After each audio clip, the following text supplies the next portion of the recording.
Hi, I'm Kari. Welcome back to the kitchen. Today we're making hot fudge. This recipe only takes 3 ingredients: a cup, a can, and a cube. It takes a cup of chocolate chips, a can of sweetened condensed milk, and a cube of butter. Now, if you're going to involve your kids, this is a great way for younger kids. They can cut up the butter. Does it have to be perfect little tablespoons? No. They can cut it into triangles, squares. Does it even need to be cut? Not really. But this is a great way to involve your kids. We're going to take butter,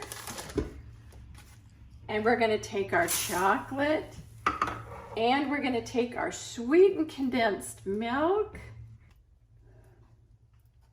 Stir that around and never stop stirring.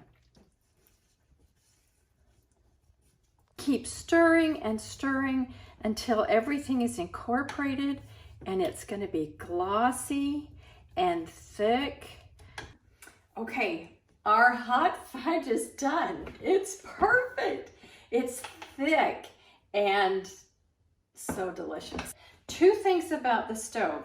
If you ever have, if you're cooking on the stove, your handle, never have it out here. Always have it to the side. Sometimes if you leave things on the stove and you have little children, this just looks really fun from that angle, and we don't want that. Another thing with the stove, the stoves are hot and kids can get burned. I never let my kids cook at the stove until they were tall enough and mature enough.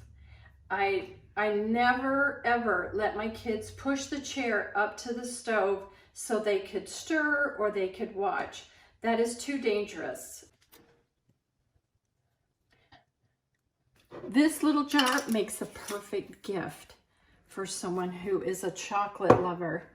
And all of that extra hot fudge, someone's got to eat it. So we're going to drizzle it right over. Oh, look how thick and beautiful that is. That hot fudge is so good. Now, another thing, I don't know who came up with this. The cup, the can, the cube, brilliant. When you store this in your fridge, another really good thing, it's going to thicken up because it's going to get cold. Then you can spread it on like Nutella. You can use it on toast or on anything. Some of our favorite ways to eat this is, of course, on ice cream, but we like to spread it on toast like Nutella. And sometimes we just like to eat it on the spoon. That's it for this time. See you next time.